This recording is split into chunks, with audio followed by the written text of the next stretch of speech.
Francis Jacquet, votre formateur au bien-être. Bienvenue sur oserbouger.com. Aujourd'hui, une vidéo pour vous parler de mon défi. Effectivement, je me lance un défi, mais ce défi vous concerne aussi.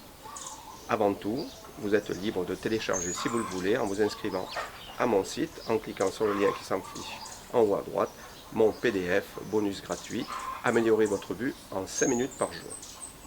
Avant de vous parler de mon défi, je vais vous conter une histoire réelle qui s'est passée en Chine sous la dynastie Qing. Donc si vous vous replongez un petit peu dans le contexte de la Chine, si vous avez vu des films de Kung Fu, vous imaginez un petit peu comment étaient les villages, avec les ruelles étroites, la terre battue, et surtout, il y avait des écoles de Kung Fu partout dans les villages. Et chaque école voulait prouver qu'elle était la plus puissante et la plus forte. Et il se trouve qu'il y a eu un maître très fier de lui, parce que son école remportait toujours tous les tournois qu'il y avait en Chine.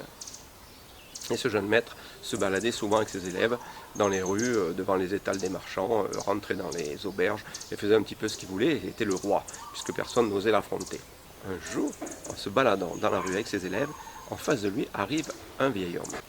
Donc le jeune maître s'arrête et puis regarde le vieil homme et lui dit « Dis donc, vieil homme », il dit « Écarte-toi de mon chemin et laisse que je puisse passer ». Le vieil homme ne dit rien, le regarde, essaie de continuer à avancer. Là, le maître lui dit « Je t'ai dit de partir, sinon il va t'arriver des problèmes. Écarte-toi ». Le vieux maître continue et essaie de contourner le jeune maître. Et là, bien sûr, il se fait rouer de coups par le jeune colosse. Donc, il ramasse des coups de poing partout. Il essaie tant bien que mal de se défendre, essayer de bloquer les coups. Et à un moment, il donne juste un coup dans la poitrine du jeune maître. Pas très fort, juste comme ça, comme s'il voulait essayer de se défendre. Et il se retrouve par terre. Le jeune maître, tout fier de lui, le semonce son corps et puis passe son chemin.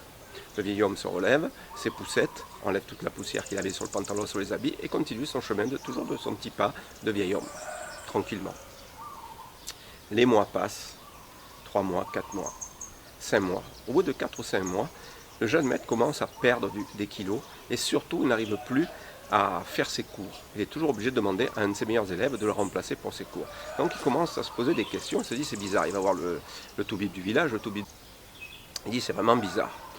Donc le jeune maître continue à essayer de s'entraîner, tant bien que mal, de prendre ses décoctions de plantes. Mais le temps passe et il maigrit de plus en plus jusqu'à ce qu'il se trouve alité.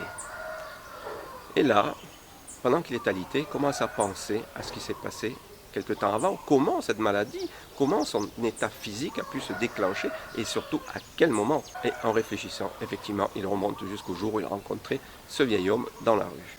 Et là, il se dit, d'accord, ce vieil homme était très certainement un très grand maître de Kung Fu. Il est passé au niveau énergétique et m'a donné une sacrée leçon. Mais comme il sait qu'il va mourir, il appelle un de ses élèves et lui dit, voilà, ce que tu vas faire, tu vas aller voir cet homme-là, tu vas essayer de le retrouver, il faut à tout prix que tu le retrouves, et surtout, demande de lui qu'il me pardonne avant que je meure, parce que je veux partir l'esprit en paix. Je me rends compte que je n'aurais jamais dû réagir de cette façon-là avec lui, et je lui demande pardon. Donc, il envoie son élève, et l'élève part à pied, puisqu'à l'époque, il se déplaçait surtout à pied. 2 mois se passent avant qu'il arrive, à force de poser des questions, à trouver ce vieil homme à la sortie d'un village, dans une petite grotte. Il vivait en ermite. Effectivement, c'est un très grand maître de Kung Fu.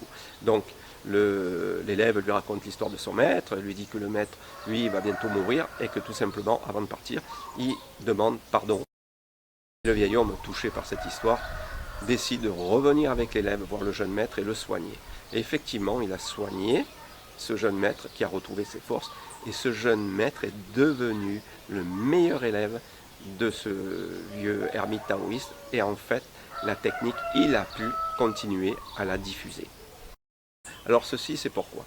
Tout simplement pour dire que dans les arts martiaux, on se sert de points d'acupuncture qui sont reliés à des méridiens d'acupuncture, qui sont des réseaux énergétiques et qui eux-mêmes sont reliés à des organes et des entrailles. Alors, le défi que je fais, c'est que ces points d'acupuncture, certains points d'acupuncture qui sont là pour aider la santé, pour soulager des douleurs, des migraines, des rhumes, des angines, des lombalgies, des sciatiques, eh bien le défi que je me lance et qui vous concerne, c'est que pendant 52 semaines, je vais montrer un point par semaine qui va agir sur la santé.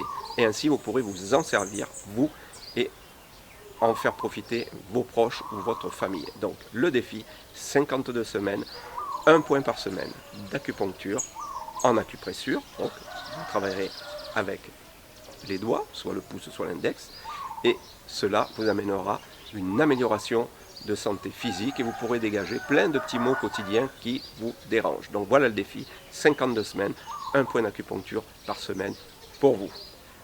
Je tiendrai ce défi. C'était Francis Jacquet, merci de m'avoir écouté, à très bientôt.